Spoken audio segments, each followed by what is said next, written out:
Buenos días, hermanos, espero que esté usted bendecido y que esta semana haya sido de provecho para usted. Pues continuamos con nuestro estudio bíblico. El tema de hoy es la Biblia, es su origen y propósito. Queremos saber cómo nos llegó la Biblia, por qué la tenemos y sobre todo cuál es el punto de vista o cómo la podemos considerar. Yo creo que no sé si usted lee el periódico o algún otro medio de información, pero una cosa que se da cuenta uno, si bien uno espera que el periódico pues, le dé las noticias de una manera pues lo más fiel y clara posible, uno se da cuenta con el tiempo que cada uno de ellos tiene un estilo y una orientación. Hay periódicos que presentan el punto de vista del Estado, hay puntos de vista que presentan el punto de vista contrario al Estado. Hay algunos que se alinean con un partido político o con otro, de tal manera que la misma noticia se presenta con distintas palabras en los distintos medios, dependiendo de su orientación. Encontramos que la Biblia también tiene un propósito, tiene un interés, ¿verdad? En la manera en que se nos presentaron la información que tenemos y el objetivo de ellas, que es lo que vamos a ver en este estudio. Espero que esté bendecido, ¿verdad? Con este estudio y al final le voy a pedir nuevamente, como la semana pasada, si tiene usted alguna pregunta o algún tema que quisiera que discutiéramos, pues por favor hágalo. Escríbalo ahí en la página, ya sea de YouTube o de Facebook, cualquiera de ellas, y para poder abordar el asunto. Muy bien, entramos entonces en materia. Hermanos, recibí una pregunta que proviene desde la República del Uruguay. Esta pregunta lee de la siguiente manera. Dice, en el libro de Génesis habla de la creación del mundo, Adán y Eva y sus dos hijos. Muere uno. ¿Y cómo sigue la procreación si solo hay una mujer? No lo logro entender. Nos escribe un hermano desde la República del Uruguay. Pues bien, este asunto lo vamos a tratar de abordar y resolver por medio de este estudio. Vamos a tratar de ver desde el punto de vista del objetivo de la escritura por qué hay dudas como esta. Yo creo que es una de las dudas frecuentes que uno escucha al empezar a leer la Biblia en su inicio, ¿verdad? Uno lee la narración de la Biblia y como que quedan puntos que no están bien resueltos. Y este es uno de ellos. Entonces lo vamos a ir abordando conforme vamos avanzando en el estudio de hoy.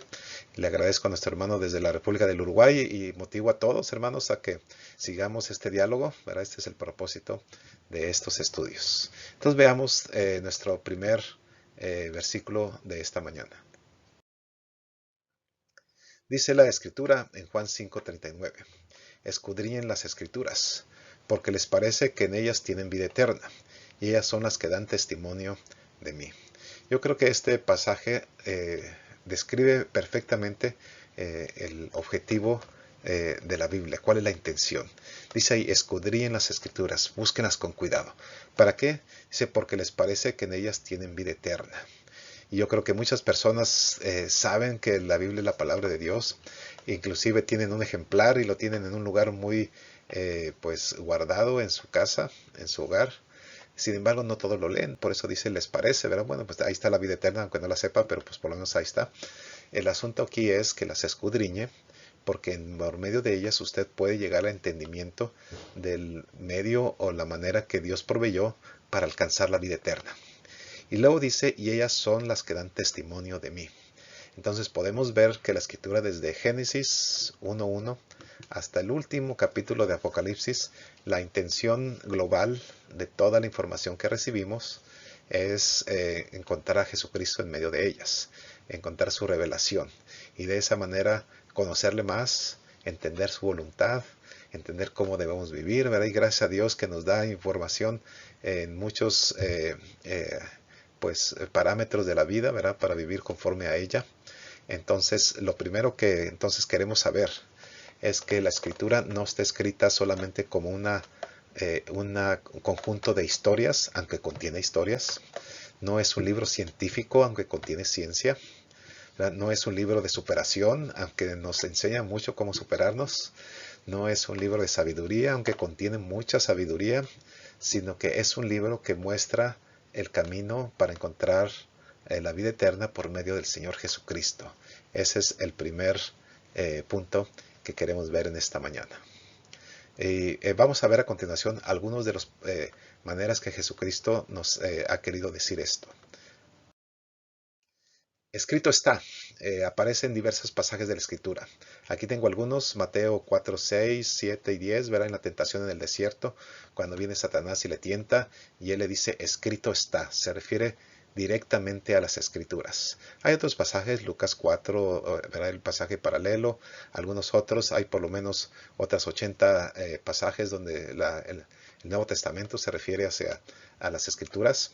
Y yo creo que mucha de la discusión que tuvo el Señor Jesucristo acerca de su identidad con los religiosos de la época está basado en el cumplimiento de la Escritura. Así dice, escrito está, ellas dan testimonio de él, por lo cual entendemos que cuando leemos el Antiguo Testamento estamos buscando entender el legado y el mensaje y el propósito que el Señor Jesucristo tiene para cada uno de nosotros y cómo se ha revelado. Dice el pasaje de Lucas 4:21, entonces comenzó a decirles, hoy se ha cumplido esta escritura en los oídos de ustedes. ¿Ve? Es el cumplimiento de la escritura. Entonces vemos, la Biblia se divide en dos partes, ¿verdad? El Antiguo Testamento o Antiguo Pacto y el Nuevo Testamento o también Nuevo Pacto. Y podemos ver que todo el Nuevo es el cumplimiento del anterior. Así cuando vemos la escritura que ya estaba escrita hasta ese tiempo, que es los libros desde Génesis hasta Malaquías, conforme ustedes los pueden encontrar en su Biblia, son escritos y han de ser cumplidos. Es decir, contienen profecías acerca de quién había de venir, es decir, revelación acerca de Jesucristo, desde el principio hasta el final. ¿Verdad? Encontramos revelación acerca de él y que debe tener un cumplimiento. Y en ese caso, Lucas 4 leía un pasaje de Isaías, en el cual les dice a todos los que están ahí presentes, hoy se han cumplido la escritura. Entonces entendemos que hay muchos pasajes de la escritura que precisamente hablan de revelarnos al Señor Jesucristo, lo que Él había de ser, aún hasta nuestro tiempo y más allá. ¿Verdad? Todavía no hemos llegado al fin de los tiempos, según se describe en la escritura. Dice en Lucas 24:44, y les dijo, estas son las palabras que les hablé estando aún con ustedes, que era necesario que se cumplieran todas estas cosas que están escritas de mí en la ley de Moisés, en los profetas y en los salmos. Y este pasaje que el Señor Jesucristo cita es interesante porque Él divide la escritura en tres partes. Se refiere a la ley de Moisés, a los profetas y a los salmos. Entonces podemos ver que la escritura, según este pasaje, tiene tres partes. La primera, la ley de Moisés, también es conocida como el Pentateuco por ser 5 libros. Es la parte fundamental del judaísmo. De hecho, dice el mismo Pentateuco que nunca hubo un profeta tan grande como Moisés, porque fue Moisés el que entró a la presencia de Dios y el que hizo señales y milagros, ¿verdad?, para sacar al pueblo de Israel y en el camino en el desierto hasta el cruce hacia la tierra prometida.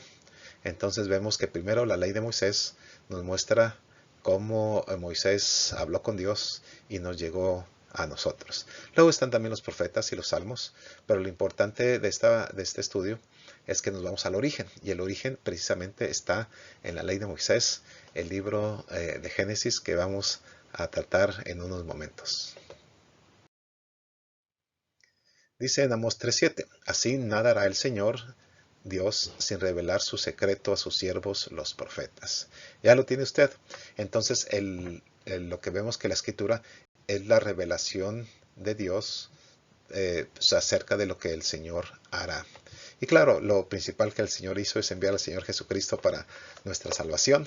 Entonces es una revelación que recibimos, y esta revelación empieza la escritura desde Moisés, desde el libro de Génesis.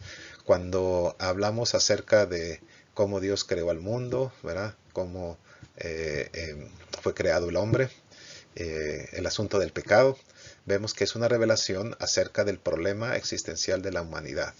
Es decir, nos empieza a explicar la razón de ser de por qué el Señor Jesucristo vino de la manera que vino y cómo nos extendió una salvación y por qué y cómo. Esa es la respuesta que toda la Escritura nos da. No tiene la intención de explicarnos ciertos detalles. De hecho, una de las cosas que observamos en la Escritura es que la revelación que ha sido dada no es completa desde el principio.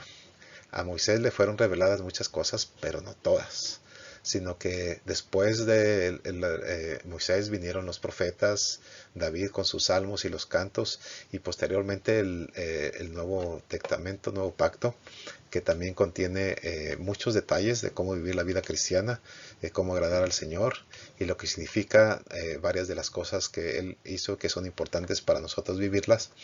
Entonces, esta revelación ha sido dada en etapas, paulatinamente, y se completa con el último libro de la Biblia, el libro de Apocalipsis, que a mucha gente le causa cierto temor. Yo creo que es apasionante ese libro y de hecho empieza así en los primeros versículos diciendo, bienaventurado el que lee las palabras de este libro y las guarda, porque el tiempo es corto, ¿verdad? Entonces el asunto es que encontramos que en la Biblia hay una revelación paulatina. Dios no le reveló desde a Moisés todas las cosas, sino que ha sido dada y ha ido aumentando con el tiempo. Ahí tiene usted una imagen del monte Sinaí, ¿verdad? Es el que más aceptado lugar. No es el único, todavía está sin resolver completamente si este fue, pero es el más conocido, ¿verdad? Más reconocido lugar, también conocido como el monte Horeb en la escritura, donde le fue dada esa revelación a Moisés. Ahí podemos entender que el origen y el inicio de la escritura empieza con la revelación que Dios le da a Moisés en este lugar, en el monte Sinaí.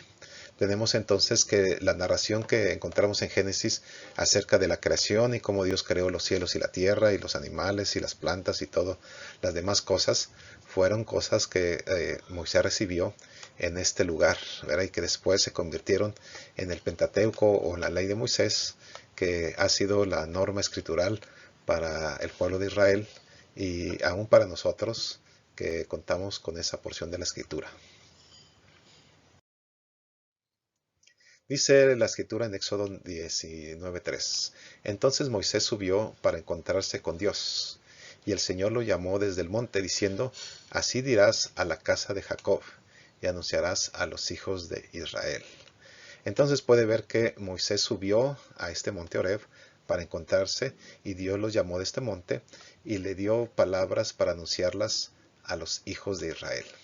Ahí tenemos entonces el origen de la escritura, que es la escritura que Moisés escribió después de haberse encontrado con él, una escritura que no es que Moisés fuera periodista, sino que Dios se la quiso revelar. Dice, Moisés subió para encontrarse con él, es decir, solamente iba a encontrarse con él, pero entonces cuando Dios lo llamó, le dice, así dirás a la casa de Jacob y anunciarás a los hijos de Israel, y les da una revelación para todos. No solamente entonces hubo una conversación privada entre Moisés y Dios, sino que la intención que tuvo Dios con ese encuentro es darnos un mensaje desde el libro de Génesis hasta el libro de Deuteronomio, ¿verdad? Los primeros 5 libros de la Escritura, comúnmente llamados la ley de Moisés, ¿verdad? Que fue dada en aquel lugar. Dice en Hebreos 1, del 1 al 2, dice Dios, habiendo hablado en otro tiempo muchas veces y de muchas maneras a los padres por los profetas, en estos últimos tiempos nos ha hablado por el Hijo, a quien constituyó heredero de todo y por medio de quien asimismo hizo el universo. Aquí nos puede ver entonces Dios habló de muchas maneras por los profetas, ¿verdad? Es una revelación paulatina, como le decía yo, no es de una sola vez, y tiene la intención o la culminación de hablarnos a Jesucristo, el heredero de todo, dice aquí, y que también hizo el universo, ¿verdad? Es Dios mismo revelado por medio de diversas maneras, pero lo conocemos también por medio de su Hijo Jesucristo. Ahora, ¿cómo es que Moisés escribió la Biblia? Y ahí tenemos el conflicto que a veces es discutido y no siempre bien entendido. Hay el concepto que se llama inspiración. Así como se aplica tal vez a los músicos o a los escritores o a los pintores y artistas que se inspiran, ¿verdad? Inspirar es decir que de alguna manera su espíritu se mueve en algo nuevo y creativo.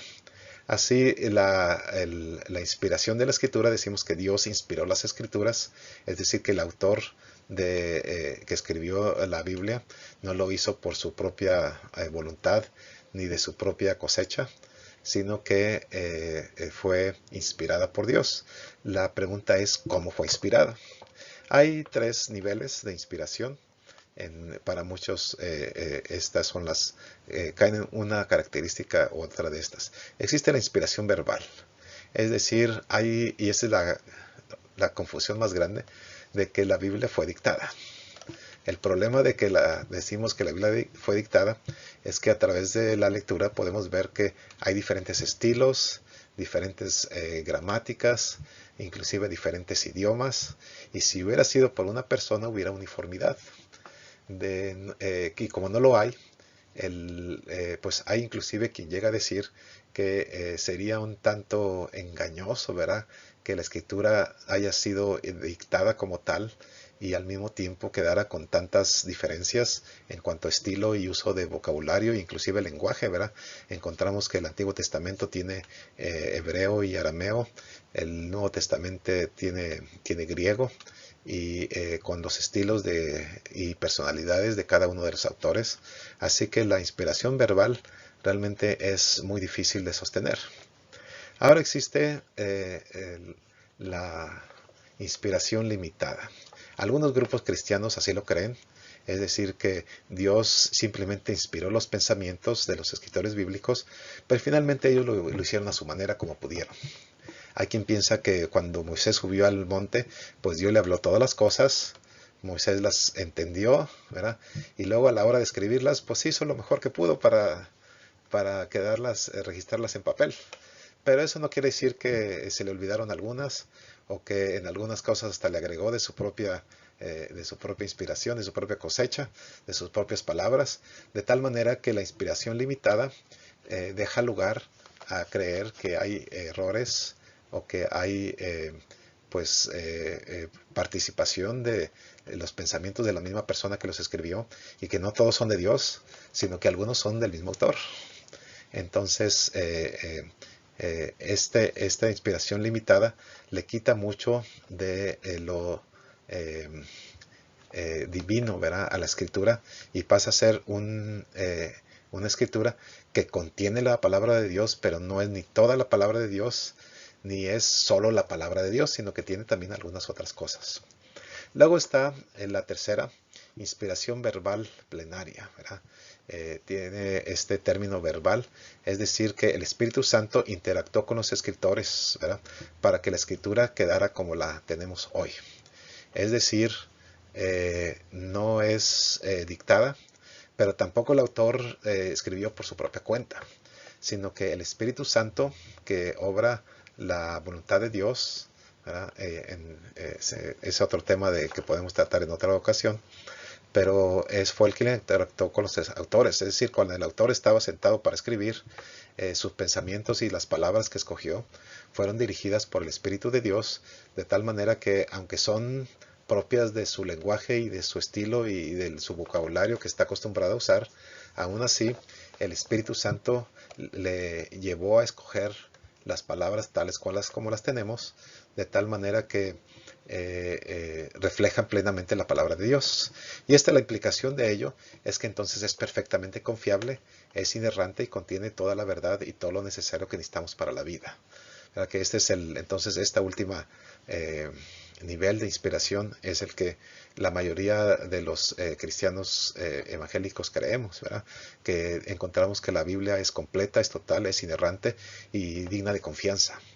Y Dios movió a los autores a través de su Espíritu Santo para reflejar, ¿verdad?, la voluntad de Dios y su propósito a través de esa escritura que Él dio. Dice en Salmos 12:6, las palabras del Señor son palabras puras, como plata purificada en hornos 7 de tierra, 7 veces refinada. Habla la palabra de Dios, y eso es lo que yo creo que creemos nosotros, ¿verdad? La palabra de Dios es pura, es completa, y no se alteró ni se equivocó, sino está en su versión completa y total. Y el mismo Salmo 12 aquí nos dice es perfectamente pura, ¿verdad? La Escritura y la Biblia lo refleja fielmente y lo contiene todo lo necesario de lo que necesitamos saber. Ahora bien, si estudiamos los primeros 5 capítulos de Génesis, lo que necesitamos ver es cuál es la temática principal. Y este es como un ejemplo, una aplicación de la discusión que acabo de hacer en los pues, versículos anteriores que le he leído. En el capítulo 1, la escritura se concentra en la creación. Y Dios creó los cielos y la tierra, y creó la luz, y creó las plantas, y luego los animales, y luego finalmente creó al hombre, como un marco de referencia de que Dios es el autor de las cosas como son, ¿verdad? Dios en un principio creó todas las cosas, y luego en el capítulo 2 nos aclara de una manera más detallada cómo fue que creó al hombre, ¿verdad? Del barro de la tierra, y lo formó con sus manos. Yo creo que lo importante de ese pasaje no es la técnica que usó. Yo sé que tal vez hay algún alfarero aquí entre nosotros o algún escultor, ¿verdad? Y le gustaría saber el mecanismo en que lo hizo. Para mí el mecanismo, lo importante es que Dios fue intencional y detallista, ¿verdad? Plenamente en la manera que Él nos creó. Puso atención completa. No no somos como somos por casualidad, como dicen los de la evolución, ¿verdad? Son un azar del destino, y de esa manera terminamos siendo. La escritura nos aclara en el capítulo 2, que Dios tomó cuidado para crearnos como somos, hombre y mujer, y todos los detalles que están en nuestra ser, nuestros impulsos y pensamientos son originados directamente por Él. Luego el capítulo 3 nos explica el problema del ser humano, la caída. Es decir, Dios estaba en plena comunión allá en el huerto del Edén, así nos lo describe la Escritura, hasta que la desobediencia a su mandamiento entró y el pecado los apartó de Dios. Así podemos ver que en tan solo 3 capítulos, y ya sabe usted cuál es la intención o cuál es la necesidad del Señor Jesucristo para dar su vida por nosotros. El Dios nos creó perfectamente, de una manera buena, ¿verdad? Si dice, y vio Dios que era bueno. Creó al hombre en su imagen y semejanza, perfecto para tener comunión completa con Él. Pero el plan se suspendió, ¿verdad? Al apartarse el ser humano de Él en la famosa caída. Luego en el versículo 4 se nos introduce las consecuencias del pecado. Al principio fueron arrojados del paraíso y parece que no pasó nada, pero en el capítulo 4 ese pecado llega a contagiar a los primeros 2 hombres que se mencionan en la escritura, especialmente a Caín, ¿verdad? Que toma y mata a su hermano. Ahí empieza la muerte. Si el hombre había sido creado para la comunión con Dios completamente, ahí encontramos que la vida de Abel fue interrumpida por un acto violento de parte de su hermano, ¿verdad? Y de esta manera entonces vemos que la Biblia nos lleva al problema y a la manera en que vivimos hoy en día hasta nuestros días, ¿verdad? Y luego del capítulo 5 en adelante, Dios narra cómo Dios tiene una descendencia por medio de algunos personajes que se mencionan ahí, ¿verdad? Adán y Eva tienen un hijo, un tercer hijo. No es nuestra descendencia por parte de Caín, sino por parte del tercer hijo, se llamaba Set. Y vemos que entonces Dios no abandona al ser humano, pero tampoco lo tolera a todo en el sentido de aceptar como es, sino que busca a aquellos que de corazón vuelvan a Él, ¿verdad?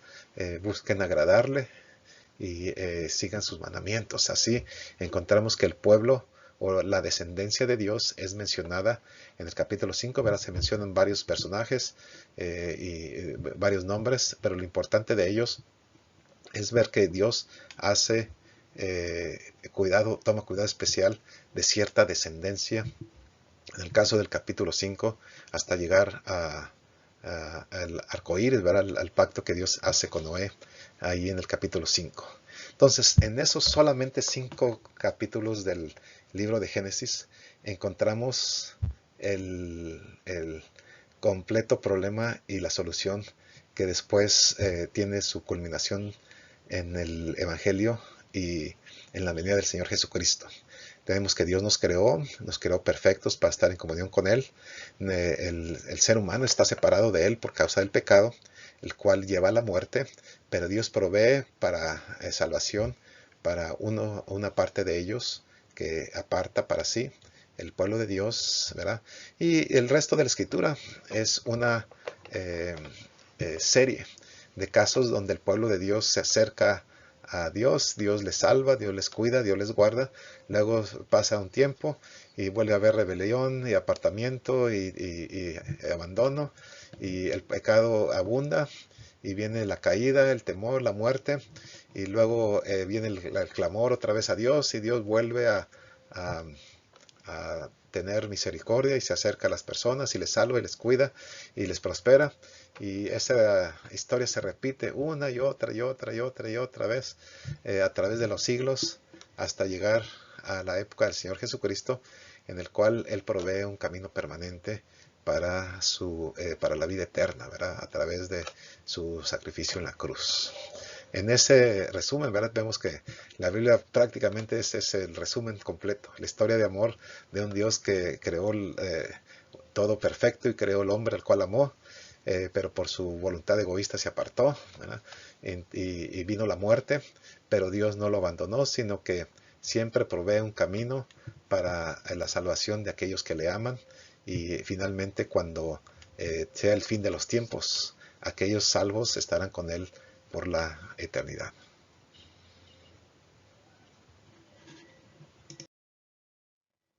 Dice en Génesis 4:16, y ahora sí voy a empezar a abarcar el asunto de la pregunta que llegó del Uruguay, ¿verdad?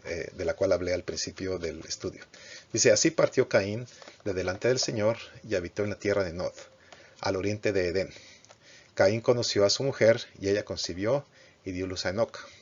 Caín edificó una ciudad a la cual llamó según el nombre de su hijo Enoc. Aquí vemos que en este es el capítulo 4. Aquí nos habla acerca de las consecuencias y efectivamente la historia que nos narra deja muchas, como dicen, cabos sueltos, ¿verdad? Dice que partió Caín de delante de Dios cuando Dios lo confrontó por haberle causado la muerte a Abel. Cosa interesante, no le condenó, a pesar de ser un asesino, no le condena a la muerte en ese momento, sino que anda como nómada, ¿verdad? Y dice que habitó en la tierra de Nod al oriente del Edén. No sabemos cuánto tiempo pasó, pero sí podemos calcular un poquito. Si usted quiere ser así muy exigente en los detalles, vamos a ver cómo sí hay un cálculo que podemos usar para ver que esto es factible. El caso es que conoció a su mujer, y ahí viene el cabo suelto, ¿verdad? Pues de dónde salió la famosa mujer a la que Caín conoció, si la escritura hasta este momento solo había mencionado, ¿verdad? Abel y Caín, y pues queda un solo hombre, y ahí encuentra a su mujer. Bueno, vamos a verlo, pero otra cosa interesante que nos dice este versículo 17 es que cuando nace este Enoc, Caín edificó una ciudad que llamó según el nombre de su hijo. Y ahora le pregunta, edifica una ciudad, ¿verdad? En este planeta usted sabe que muchos pues, grupos humanos han vivido de una manera nómada, dispersa, a veces o más bien casi siempre por cuestión técnica, ¿verdad? Hasta que no se descubrió la agricultura, los seres humanos no podían tener un lugar permanente, sino que iban de un lado para otro. Así Caín era nómada, andaba en la tierra de Nod, pero luego cuando nace su hijo, le construye una ciudad. ¿De qué tamaño sería esta ciudad? Pues aún si fueran unas cuantas casas, no sabemos qué tamaño, si era una metrópoli ahí al estilo de Nueva York. Bueno, este es muy grande, ¿verdad? Yo no creo que llegara a millones, pero pudieran ser unas cuantas casas. Pero el asunto es que para que sea ciudad, no es que solamente vivieran ya en ese tiempo Caín, su mujer y su hijo.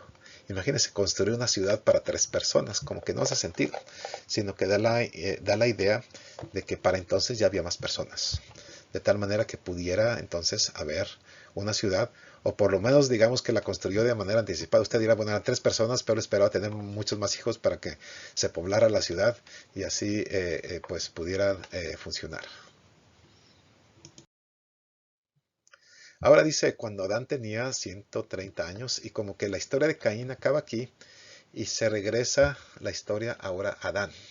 Nótese entonces que no necesariamente esta narración es cronológica, sino que la historia de Caín es extendida hasta el día que tiene a Enoc, y ahora la historia nos regresa en el capítulo 5 a Adán. Y yo creo que esto sucedió, que el capítulo 5 empieza a narrar antes de que Caín tuviera su hijo Enoc. El caso que dice que cuando Adán tenía 130 años, engendró un hijo a su semejanza, conforme a su imagen, y llamó su nombre Set. Ahí nos narra que entonces a esa edad de 130 años tuvo otro hijo que se llamaba Set. ¿Será que era el tercero?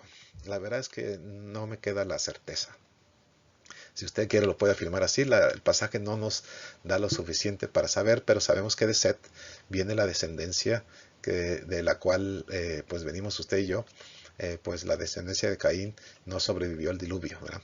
Dice, los años que vivió después de engendrar a Set fueron 800. Entonces imagínense, tiene a Set, ¿verdad? 800, y los 130 que tenía, pues da 930 años. El caso es que dice, engendró hijos e hijas.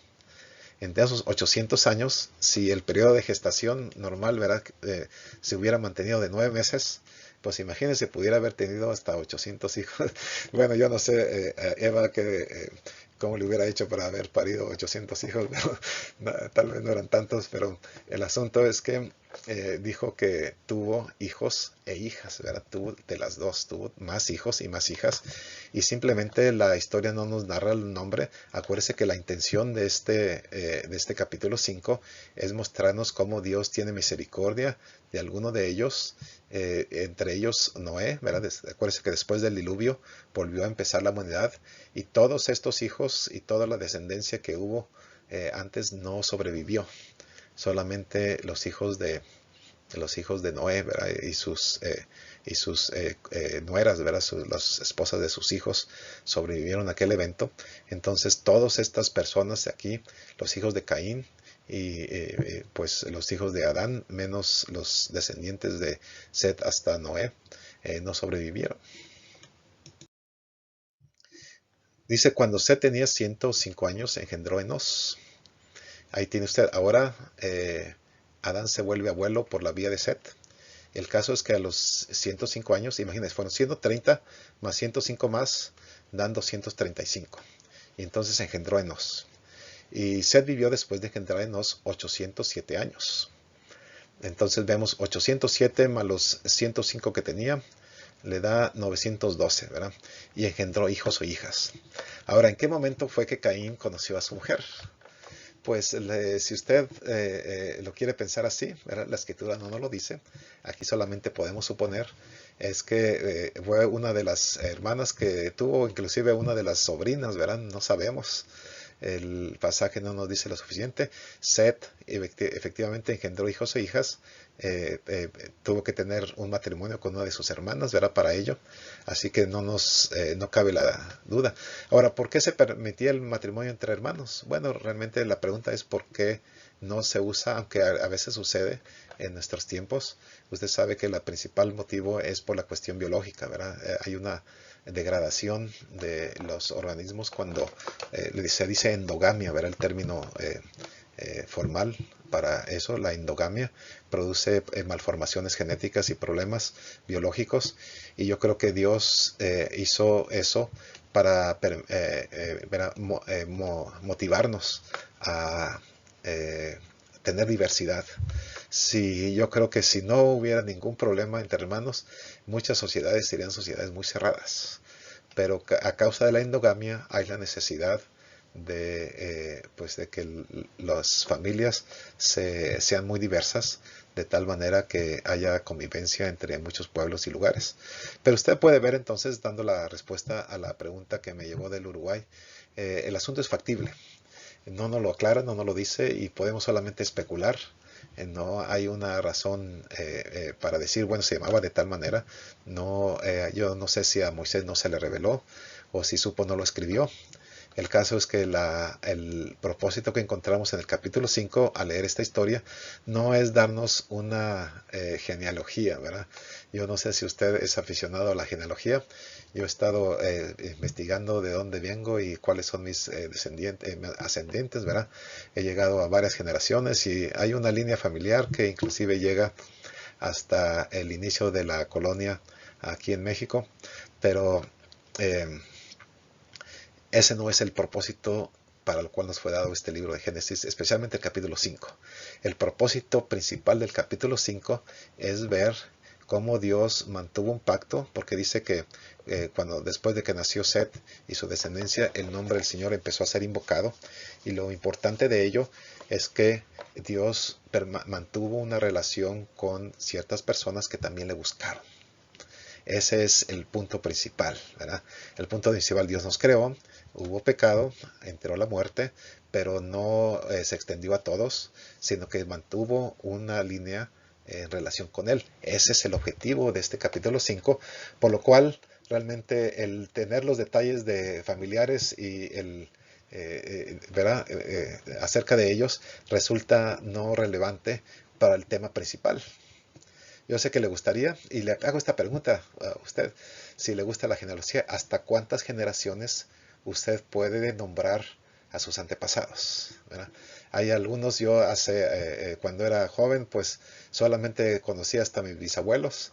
Ahora que hay muchos datos en internet, pues he llegado más lejos, y desde luego no tengo el árbol completo, hay muchas partes incompletas. El asunto es, ¿y ahora qué tan importante es? Pues realmente yo soy el que soy hoy en día, ¿verdad? ¿Quién fue mi tatarabuelo de hace 200 años? Es interesante saberlo, pero no es parte de la historia central de cómo Dios trata con las personas y de qué manera podemos tener una relación con Él. Acuérdense que la Biblia es para eso. Es para revelarnos al Señor Jesucristo, cómo tener vida eterna y una relación restablecida con Dios.